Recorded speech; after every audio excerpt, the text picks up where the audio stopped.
thank you for standing by. It is my pleasure to welcome you to our webinar, How Do I Expand My Markets by Identifying Undiagnosed Patients? My name is Al Salchunas, and I will be the moderator for today's discussion. Before we get to the presentation, I do have a few housekeeping items. During the presentation, all participants will be in a listen-only mode, so no one need to put your ringer on silent. Also, today's webinar is being recorded and will be made available on our website by the end of the week. Although lines are muted, we do encourage you to ask questions during today's presentation. Please submit any questions using the questions window located on the right side of your screen. Type your question into the box, click send, and they will be sent directly to a meeting organizer to queue for the Q&A session we will host at the end of the webinar. Should you encounter any technical difficulties during the webinar, please also utilize the questions window to describe your issue, and one of our support staff will follow up with you to troubleshoot.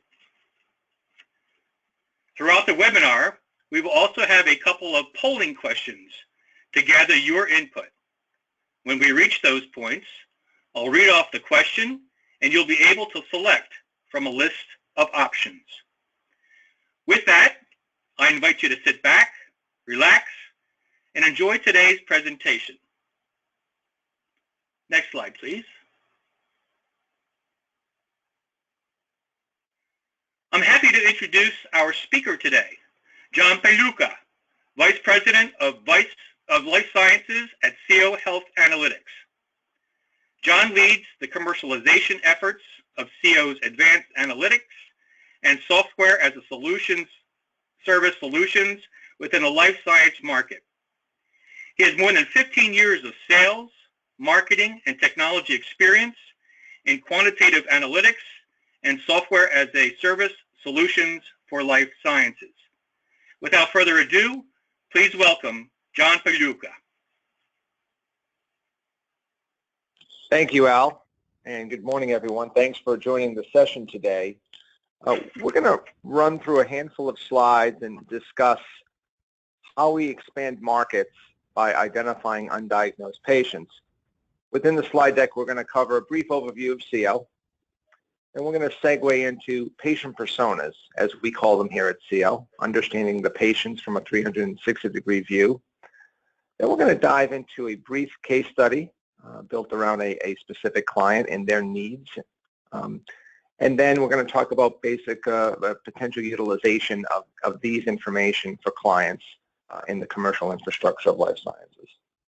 So that being said, a little bit of a backgrounder at SCIO, just for those of you who are not familiar. Happy to say that this year we're celebrating our 10th anniversary. We're a privately held company based in West Hartford, Connecticut. We've grown tremendously over the last 10 years, both organic and inorganically. Our platforms, I should say, deliver insights and outcomes across the healthcare spectrum. SCIO works directly with payers, PBMs, healthcare providers, and equally within life sciences, we work with biotech, pharmaceutical, and med device companies. We're backed by Sequoia Capital and Health Enterprise Partners. We've got some great partnerships there. We've won a number of awards over the years, both from Deloitte and Inc. 5000. We have a global footprint. We have roughly 950 employees across the world, about 412 in the U.S., 500 in Chennai, India, and roughly 37 to 40 in Slough, which is just outside of London in the UK. We thrive on some great global partnerships with Microsoft. We are a Silver Analytics partner with Microsoft, and we are a Gold Azure partner with Microsoft. And we also have a partnership with Veeva. We deliver technology and BI platform that sits on top of Veeva, which allows deep insights into a region, a territory, an area, essentially an end user's business. That's where we excel as part of our technology solutions. From a credentialization perspective, on an annual basis, we analyze roughly 500 million medical claims and 1.5 billion pharmaceutical claims annually for our clients. And some of this is resulting in $600 million worth of client savings last year alone. We're happy to say that our retention rate is north of 95%. And we serve roughly 80 healthcare organizations across multiple markets, as mentioned a moment ago, payers.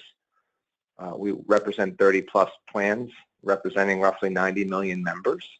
PBMs, we work with 3 of the top 5 in the U.S. Providers, we work with 20 plus provider groups. And life sciences, we work with a number of life sciences companies across the globe, and worth mentioning 8 of the top 15. A little credentialization point of view worth mentioning. We do a lot of work with our clients across the board. We do everything from advanced analytics to data mining and data mapping for our clients, right down to delivering technology solutions that drive insights based on their needs. And again, that carries forward from payers all the way through to life sciences. That's a common denominator of what we provide within SCIO itself. Within life sciences, one of the key components as to why clients work with us, there's multiple, but one of the key components is the fact that we provide advanced analytics down to the patient level in identifying and understanding the existing patient population, who they are, why they act the way they do, and the undiagnosed or undertreated population. Where are more folks like that in the U.S.? And as you know, we're working within life sciences, working across commercial teams, specifically marketing, sales, commercial excellence, and managed markets. They're interested in that type of analytics to help expand their markets, understand where the next batch of patients may be coming from, how can they point resources in that direction.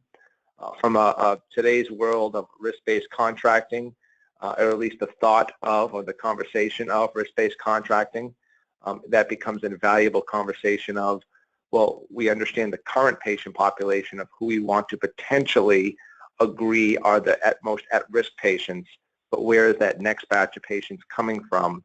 So then how do we align our resources with our payers, our payer partners, to help address those unmet needs of those patients? So some of the ways, we'll talk about that on the back end of this discussion. Now, as a result of the work we do with payers, we have a number of internal data assets. And one of those data assets, as you can imagine, is a de-identified 25 million patient database. That's a pretty deep database. It's benchmarked across the United States, covers roughly 150 disease areas, so it's pretty deep and vast in terms of coverage. We have 5 years of historical data that we can provide, so longitudinal data across both medical and pharmacy claims. We also have eligibility data built into that as well, so it's more demographic, if you will, receiving that from the payers themselves. Now, in addition to that, we also have several socioeconomic data sets down to the zip code level in the United States. When we start to think about patients, we start to think about how do we identify patients that are currently diagnosed, but also that are potentially diagnosed or non-diagnosed, but should be diagnosed on the pathway toward. We look at this from a 360-degree standpoint. So that gives us personas that have clinical and financial risk scores, which help us identify propensity for chronic and other conditions. We have surgical prediction models at the patient level. We have proprietary technology and apps that are scalable across these organizations. Our engagement model with clients is that of an analytics as a service. And beauty of being a global company, we follow the sun. So we have essentially a 24/7 shop. But beyond that, none of that would be possible if I don't mention the fact that we have one of the strongest teams in the business from a medical, clinical, and data scientist expertise perspective. We have roughly 30 data scientists here in the U.S. We've got hundreds of analysts both in the U.S. and within the Chennai office, as well as within SLAO in the U.K. office. We have a strong clinical team of folks that understand and read medical record clinicians. And all of this is also flanked by a chief medical officer that has a team of active MDs that work and that understand therapeutic area and disease area and clinical pathways of clients, of patients, I'm sorry. But, you know, we also have a chief actuary. So we approach this business very differently. We approach it both clinically, socioeconomically, and as we call it, financially. So it sort of gives us this 360-degree view. I'm going to dive into that in just a moment. But before I do, just to stop here, we have a question for the folks that are attending the session. Al? So as John mentioned, we do have our first polling question, and the question reads as follows. By locating or quantifying undiagnosed patients, what level of value would be added to your market expansion initiatives? High, medium, or low? Please answer.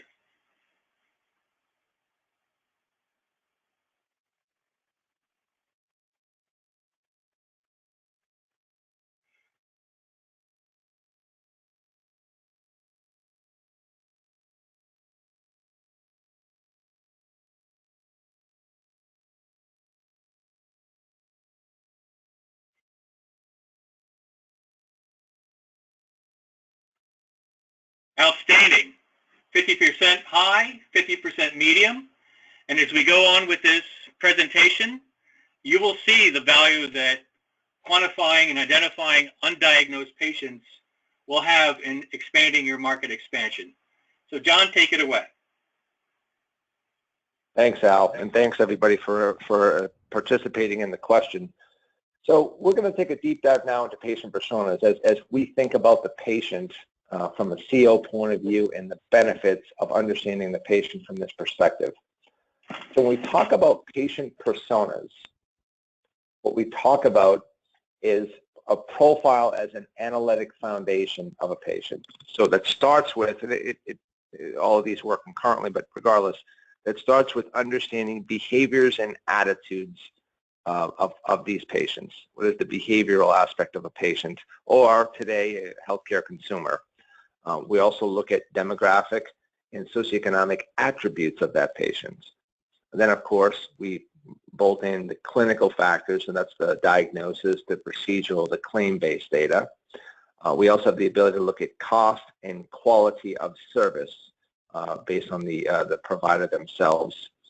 We look at utilization. Utilization is defined in our world as services, office visits, lab visits, visiting the doctor or the ER in general, utilization of healthcare services. And that all segues into what we call risk, or how we identify risk.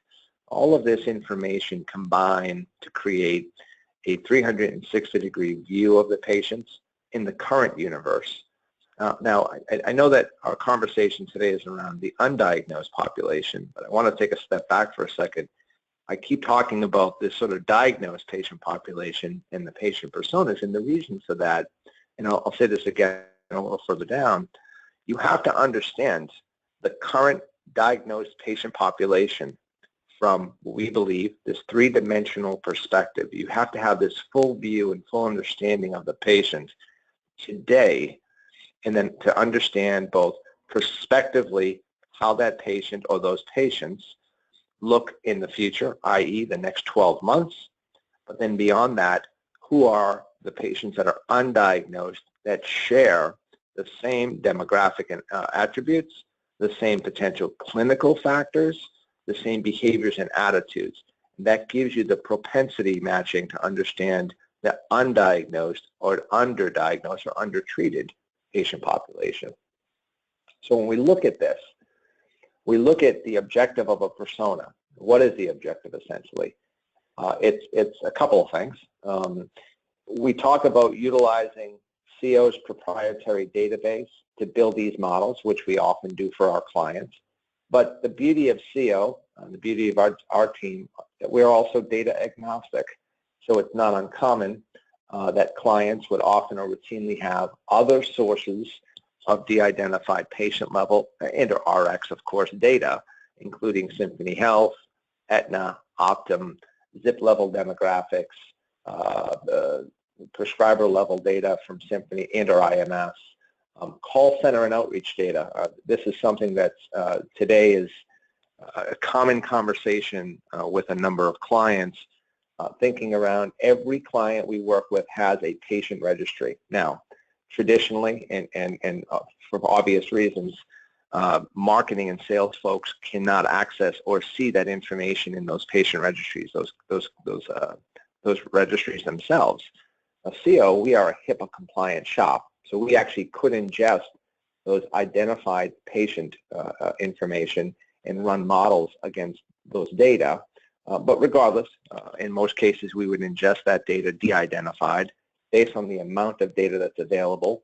We would then combine that with our data set and any other third-party data sets which the client may have access to that we may find valuable to create a patient persona and flag essentially those patients who have opted in to their care program or patient registry.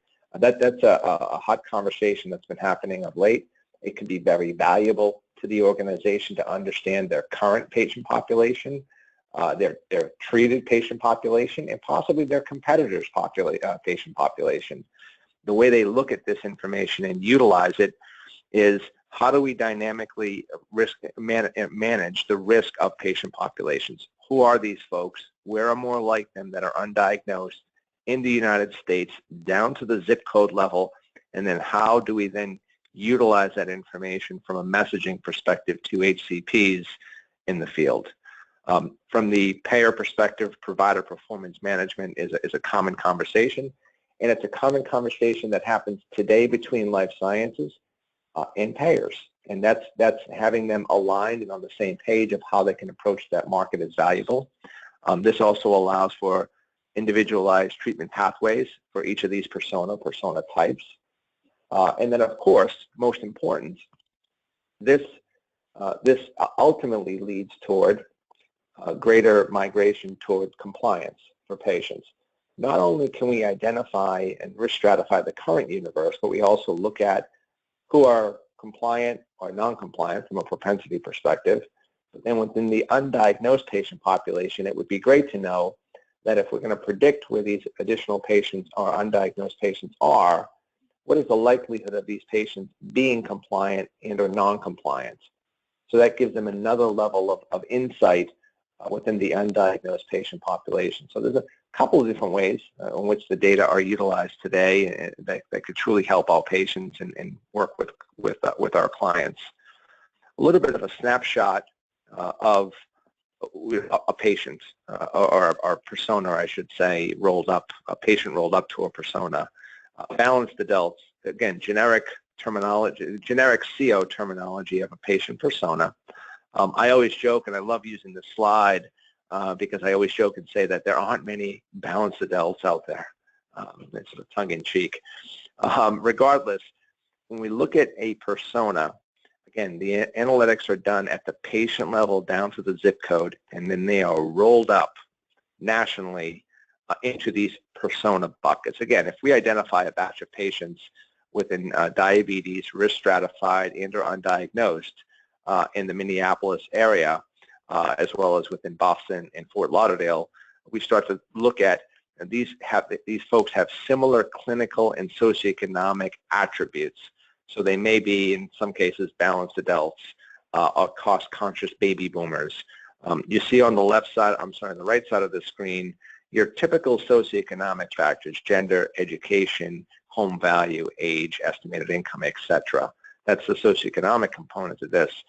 Over on the left side of the screen, you'll see in the lower left corner a small snapshot of clinical attributes of these patients. When all is said and done, there's about 30 to 40 clinical attributes for these patient types. In this case, we've pulled out a few. For example, inpatient utilization per 1,000, emergency room utilization per 1,000, average number of chronic conditions.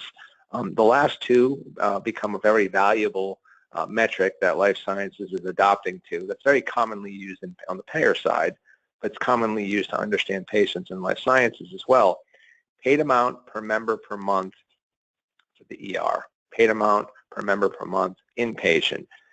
That becomes an interesting way to start to look at the total cost of care for patients rolled up naturally to these persona types and understand prospectively, is their cost of care increasing, decreasing, or remaining flat?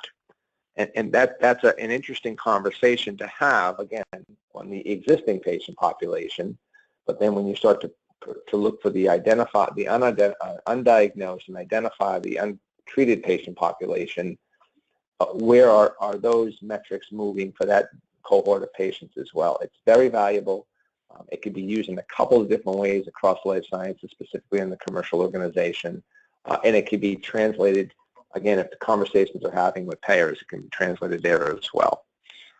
A few additional metrics worth sharing, again, same information, looking at different types of potential personas, different types of metrics that we utilize against their risk score, chronic conditions, inpatient, outpatient utilization, etc., paid per member per month paid.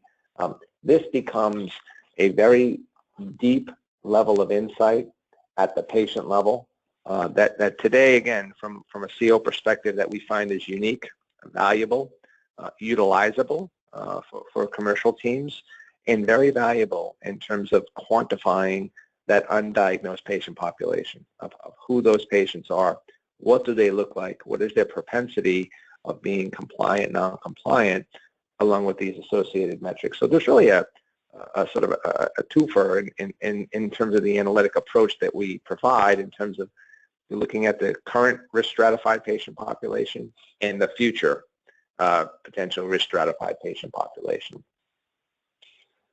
So the way we approach and the way we think of all of this, and again, I mentioned a little bit back, we're agnostic in terms of data. Again, we have data assets internally. We can build models from that. We often do for our clients, but we can ingest a number of disparate data as well, as data are available, of course, especially if it's down to the zip code level. We can propensity match based on that.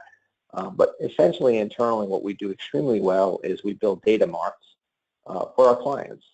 And essentially, they include claims data, eligibility data, lab, fitness, TRX data, socioeconomic data, EMR, device information, device-based data. Now, there's a lot of data feeds that you can see at the top of that screen. I won't profess that we have all of those data feeds today. Again, it depends on the availability of that data to our clients, and in some cases through our third-party partners. And again, the capture rate of that information today and the standardization of that. If there's enough of a sample size, we can extrapolate that with our data science team. If there isn't, that becomes more of a segmentation type data that we can bolt onto the patient personas after the personas are built. Essentially, when we build our models, we're looking at personas that have claims data to identify current patient population, but also personas that have do not have claims, do not have claims identified for that particular condition, but they have socioeconomic and possibly eligibility and data or fitness type of information. So any type of information we can attribute to those patients. The claims and the data, as mentioned, are coming directly from our health plan, our payers. So it's a number of commercial lines, both commercial, Medicare, Medicaid. We have a pretty vast database there. This really does a good job of understanding comorbidities around chronic conditions. It's not limited to, but nonetheless, it does capture all of that as well. And we start to look at prospective risk at the persona level. We can stratify this as low, moderate, and high, or we can use deciles. But we can also look at what is the impactability of those patients, which again is a great metric to use with our clients.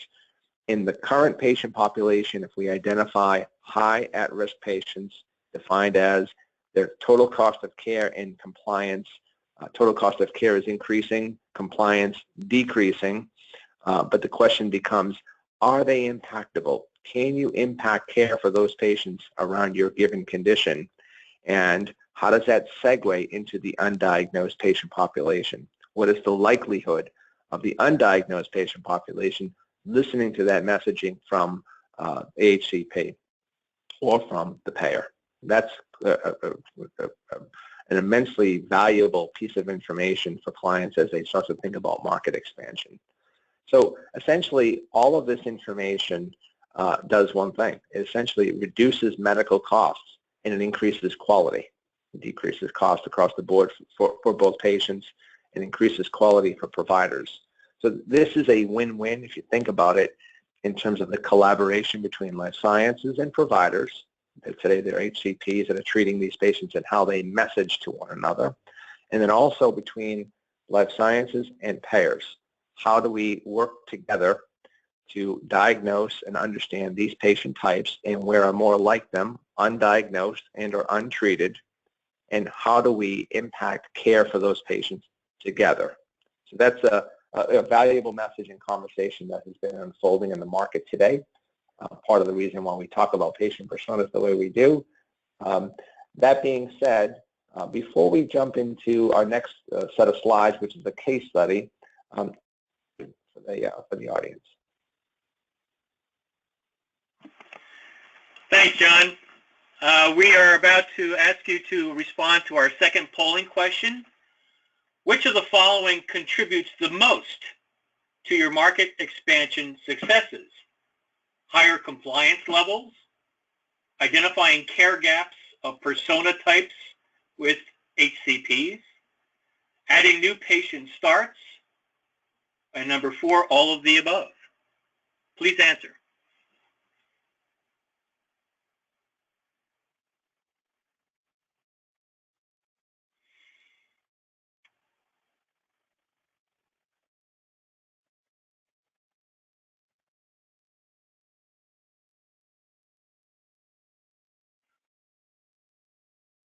All of the above and adding new patient starts at a dead heat at 40%.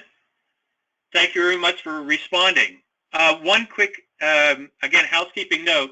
If you have questions, please add them to the questions box on the right-hand side of your screen, and we will address those questions at the end of the session. Thank you. Now, John, back to you. Thanks, Al. Thanks again, everybody, for participating in the questions. So we're at that sort of juncture now where I'd like to take everyone through a high-level case study. The way we typically approach clients, or the way clients approach us, if you will, we generally don't say that we have all the answers to the questions initially. Again, our analytics are sound. We stand behind them. They've been validated by CMS and third parties, American Society of Actuaries. So we're pretty happy from a credentialization perspective. But when we are challenged with a question or set of questions from a client, because we have the internal data set, we could run a very high level sort of proof of concept or case study and show them how we think of approaching their question. So this being said, high level, we've done half a dozen plus of these case studies across large therapeutic areas, chronic-based conditions, non-chronic-based conditions. This particular one I always find valuable and share it with many clients. This is a large a manufacturer here in the States. They have an anti-opiate abuse medication and a new product launching this year, pending approval, of course. They came to us as we were discussing persona types and understanding how to work closely with payers and expand their market. They came to us with 3 questions. The question number 1 was, can you help risk stratify and help me understand the current patient population of high opiate users, patients? Number 2, from there, can you help us expand our market to identify those patients that are not showing up on the claim form, that are continuously showing up on the claim form as having high opiate use, that are potential candidates, of course, for our medication. So patients in need, essentially. And then thirdly, can you help us share this type of information with payers? We've got a couple of payers that we're working with today that we're engaging in discussions around risk and outcomes, and we'd like to level set the conversation by at least sharing the understanding of the risk stratified universe and the undiagnosed patient population, where they are. So that was 3 distinct questions. We took a stab at it and said, okay, we think we could do this. So what we've done in this case, we mined our Medicaid, one of our Medicaid databases. We built a market basket around opiate users, patients that are high opiate users. We looked over the 5-year window, and we collected roughly 5,000 patients, small sample size. And what we did is we looked at all of the comorbid conditions of those patients. And you see the 9 or 10 of them listed here. Naturally, there were more, but we pulled up the 9 or 10 that sort of popped, the highest amount, if you will, that popped up across this patient population. So that was step 1. Step 2, we ran a risk model to understand, well, for these comorbid condition patients, what is their average risk score? And I'll explain what that means in just a second. The bar chart represents the risk score, and sort of what pops out here is that, in the data set, we identified a number of high opiate use patients that are also that have diabetes, and that's roughly, give or take, 500 of those patients. If you see the risk score for those patients, it's just north of 5. So what does that mean? Well, in our universe, the way we define risk and understand risk, we look at risk in 2 ways. We look at concurrently, so what is the today risk of these patients? And we look at it prospectively, which I believe is more valuable. What is the future risk of a patient? So what does it look like in the next 12 months? Risk in this case is defined as, is their total cost of care increasing, decreasing, or staying the same? On average, an average patient across the healthcare spectrum, their risk score is generally 1. And what that means is that if Al, for example, were an average patient, which I know he is, his cost of care in the next 12 months is $1,000. We'll keep it simple. Well, if you are, your risk score comes in at 2 or 3 or 4, that means that in your case, you could be 200, 300, 400, or in this case, for these diabetes patients, 500% higher in terms of cost of care predictively over the next 12 months. Now, we don't just show that number. Naturally, we take a deep dive and show what are the services that are driving up those numbers. Again, lack of office visits, lack of medication compliance, lack of lab visits. What are they across the board for these patients? So when you look at the average of just this small patient population, the average risk was roughly 3.5, which is significantly high. So, and then once you start to understand, well, what are the reasons for that? Again, down to the patient level, but we roll that up to the patient persona and start to think about, that's the current patient population. And then we layer on top of that, and based on, again, the socioeconomic, the clinical, and the risk attributes, here is the undiagnosed patient population layered on top of that down to the zip code level. You start to see a different picture of the universe. And now I have a great understanding of the current patient population and the reasons why, but now I'm also looking at the future patient population. So what we generally do at this point is start to map all of this. And you can see here we simply mapped, again, at a high level for the small sample size, we mapped the persona. So we rolled these up to our persona types, mapped them by CBSA, high level, just to show a sort of a U.S. heat map, nothing too trivial here. But then we also said, well, let's pull out all of the high, medium, low, at-risk opiate-dependent patients. So where are they? Where are they by CBSA? And how do they sort of map out? What are the top 5 CBSAs? So now each client likes to see this a little bit differently. I personally, from former live, I'd like to look at this from a decile perspective. For a heat map at the CBSA level, I think high, medium, low makes the most sense. But as we drill into each of those high at-risk areas, we can look at it by decile type. And we did just that for this client. We said, let's pull out 2 distinct CBSAs that have 2 different types of patient types. One, San Diego, with a healthy and affluent persona type, and another in Florida, Palm Bay, with chronic older adults, not surprising. Now, when we look at this, we see that, well, within each of these areas, there's a pretty healthy amount of high at-risk patients, current patient universe at-risk patients. So we keep drilling down. We say, well, let's look at in each of the zip codes, CBSAs, let's look at the compliance of the current treated population. Gray and the green bar represents opiate-dependent compliant, opiate-dependent non-compliant in each of those two areas. The blue and the orange bar represents within each of those CBSAs, the predictive model showed us, or produced for us, where for each CBSA, how many undiagnosed potential patients there were, again, based on propensity matching, and one step further showed us, will these patients, or what is the chance of these patients being compliant, non-compliant, if they are in fact diagnosed and go on treatment. That becomes a very valuable set of information for clients, of course. So not only can we risk stratify and show you today's universe, important, but then we're showing you now what's the future universe look like, and also saying, well, the likelihood of some of these folks being compliant is low. So no matter what you do from an impactability perspective, you cannot impact care for some of these patients. But for those in blue, impactability may be high. So it's another level of detail within each of these bars, but it starts to paint another picture for you of, within each zip code or each CBSA, where are those undiagnosed patients? What do they look like? Why do they act the way they do? But beyond that, compliant, non-compliant, and will they be receptive at all to messaging? And that's messaging, of course, to HCP, and on the flip side, through payers, as payers roll out care programs.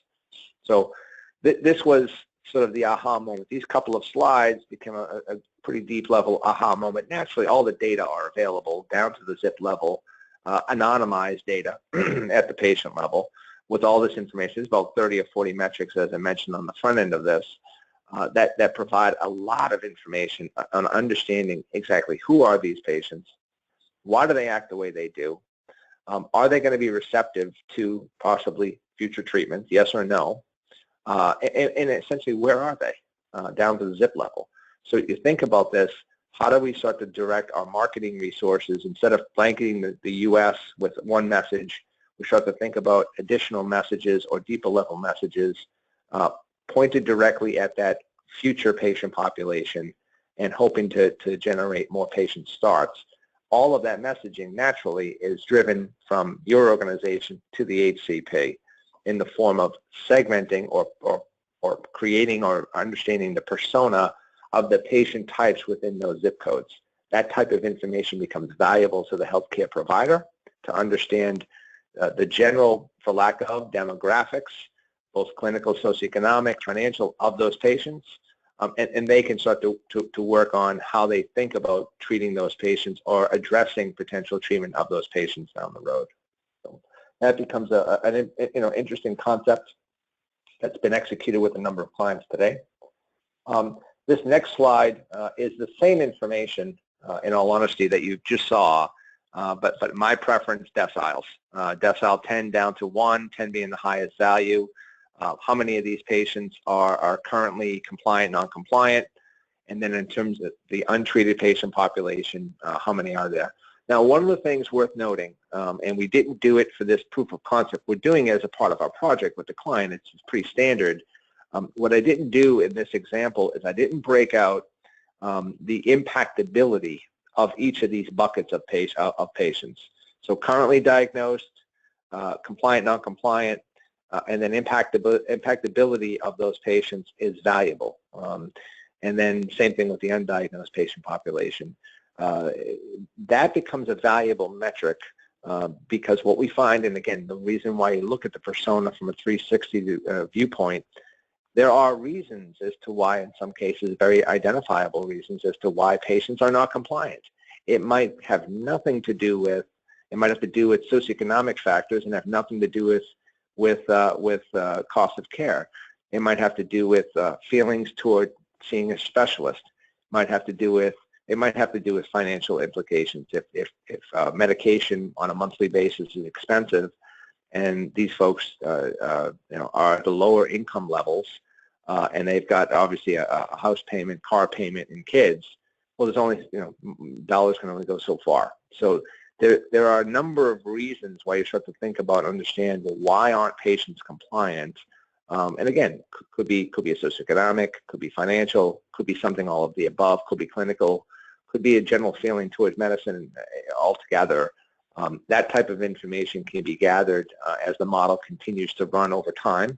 And we look at more of the attitudinal type of stratification of patients. We do have some of that data, but of course, as more data become available by the client, that model tightens up and provides us the why, really, and then that helps you with a messaging perspective. So in the end, all of this can be utilized in a couple of different ways. I realize this is a busy slide, so I apologize. I generally like to keep these slides simple, but I wanted to share it. There are no shortage of 6 or 7 functional ways, functional teams, I should say, in ways in which these data can be utilized across the organization.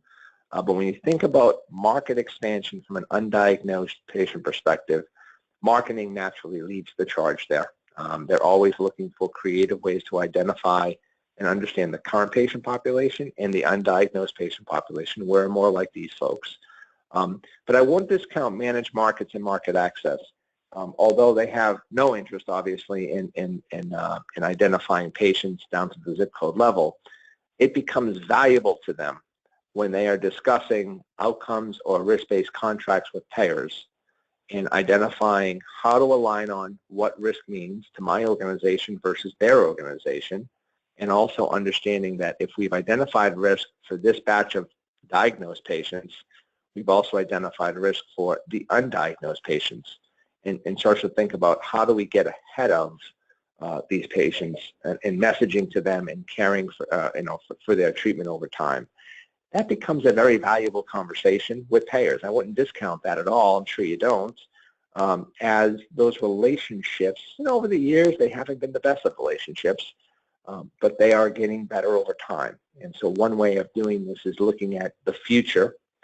How do we help the patients of today, of course, but how do we also think about how we get ahead of this in the future? So there's a couple of ways highlighted on the sort of right side of our screen. I won't belabor the point with sales. I mean, obviously that's your messaging to HCPs and how they message about persona types down to the zip level, de-identified, of course, if that's allowed within the organization. And if not, that's done through marketing. But commercial ops, medical affairs, and other ways, a lot of ways in which the data are being utilized today in the organization, which makes it a pretty exciting time for us. So with that being said, we've got a segue into our Q&A session, and I guess we'll fire away, Al, with regard to questions. Yes, thank you, John. As John mentioned, we will now be entering our question and answer session. Again, as a reminder, please submit your questions using the questions window located on the right side of your screen. So let me start off by answering this question. John, are you seeing many clients use these data to both position market expansion strategy and work more closely with payers on being ahead of an undiagnosed population surge? Short answer, yes. So the longer answer, so as we engage with clients today, I would say that it is even that in each meeting that we have today, we're with a lead of head of a franchise, a brand lead, and equally with the head of managed market strategy or marketing. They're working hand in hand. They obviously have different ways of looking at and utilizing the information, but they are working together. So depending on the organization itself, it's not uncommon to have them both in the room, both be interested. And in some instances, there may be a client saying, my sole mission today is outcomes or risk-based contracting. Fantastic. Let's get ahead of it that way.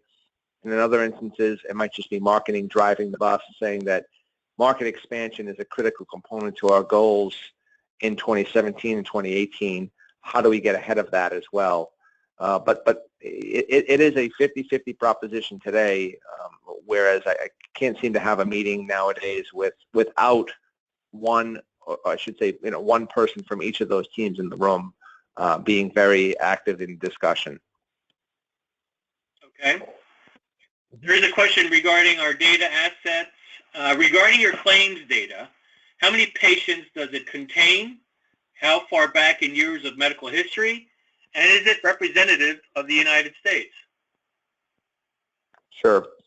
So the data set itself today is 25 million lives, and that is updated on a quarterly basis. It goes back 5 years, so 60 months worth of history in that data set. And it is benchmarked to the United States, meaning that we have information on patients for every zip code. We can model that based on the population statistics, or I should say extrapolate that to the population statistics of the 350 million people in the country.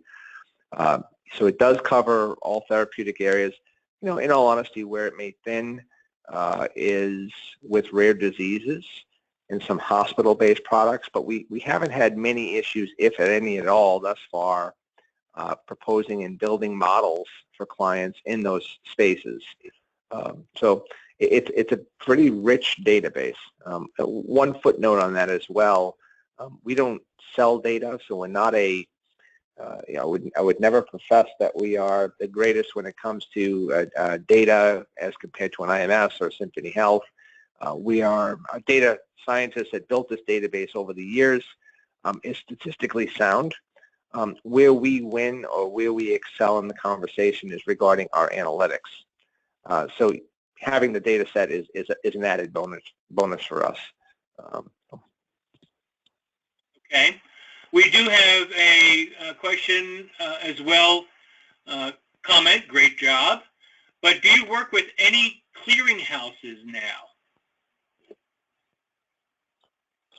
I think that conversation is probably centered around clearinghouses regarding claims data. If that's the question, the answer is no. Our data come directly from the payers themselves, as we're analyzing and ingesting data from all of the payers or PBMs that we work with. Naturally, it's not anonymized. It doesn't have to be in our instance, but as it goes into our databases for analytical use, it is in fact anonymized, but not directly with clearinghouses. Okay. Next question. Is your analysis limited to the United States geography only? That's a good question. So we've been challenged by 5 clients now in the last, ironically, 2 months on thinking about how do you take a U.S. patient persona and extrapolate that to another country, for example, Germany or France. Those just 2 come to mind, but we've actually been asked for 5 countries to extrapolate. Short answer to the question is we can do that. We've identified a way to do that. The U.S. has, as you all know, the U.S. has the deepest level of data available at the patient level. These data are not available for commercial use, at least, outside of the U.S. So our feeling, and this is after long discussions with our data scientists and our chief medical officer and our clinical teams, when you think about a patient in a given condition, the clinical aspect of that patient, regardless of where they reside in the world, is the clinical aspect of that patient. A diabetes patient in the United States, it clinically is a diabetes patient in Canada, Germany, France, Italy, etc. Where they differ, obviously, is regionalized differences, socioeconomic differences, naturally financial differences. Now, there are a number of data that we can map. So U.S. socioeconomic data, as mentioned, we have that. But there is a number of data that we can map that marry up from a socioeconomic perspective between the U.S. and outside of the U.S. in specific countries that then start to modify, if you will, the persona to be adaptable to the local country itself. So there's some more of an analytic and scientific way of doing this, of course, behind the scenes, as our data scientists have a proprietary method. But long and short, we've had some very successful conversations and now projects thinking about how to extrapolate these to other countries, which I haven't seen it done before outside of SCIO. I suspect maybe others are trying to do this, but it's pretty interesting in developing non-U.S. patient personas from this data set. So short answer is yes. Thanks, John. I want to give another few seconds for anyone to submit a question. Here's a question that we just received. How do you work with the rural health clinics or critical access hospitals? So I'm sorry, I was on mute. So we don't work directly with health clinics or rural hospitals, etc. When you think of SCIO, we have all the claims level data, regardless of where it's coming from, whether it's a clinic or a rural hospital or a large hospital system or simply inpatient, doctors' offices, etc. We don't work directly with those types of organizations. Now, thinking out loud, though, some of our clients, how they look at and message if they're a part of an IDN. So that's an interesting question. Clients have utilized this type of information in messaging this directly to the IDN at the C-suite, and we're understanding that patient population. We can attribute the place of service to the patient based on the medical record. If there is a blank on that form or that piece of information on the data field, if the client does in fact provide us with their targeted universe, we can build an attribution analysis around that as well, but down to the zip level with a high degree of confidence, and we would come back with a sort of confidence score, if you will. But that type of information allows for these clients to then say, okay, within these particular rural areas, whether we expand or contract them, these are what the patients look like, and this is how the message is cascaded to these particular offices and or smaller hospital type systems. Again, if they're a part of a larger system, fantastic. That message starts at the top with the managed markets strategists and cascades through the organization. But if they're independent and small, that's just part of that sort of overall regional marketing plan and or tactical plan by the client. We don't do it directly, though. We sort of advise and guide them on how to think through that. Okay, John, thanks. We don't have any questions from the audience at this point in time, additional questions. I'd like to thank the audience for taking the time to join us today. If you'd like someone from SCIO to contact you about what you've seen today, or if you have additional questions, please visit the Contact Us page on our website. Just a reminder, today's session was recorded and will be sent along to you in the coming days. Ladies and gentlemen, this concludes today's webinar. Thank you for your participation and have a wonderful day. Thank you. Thank you.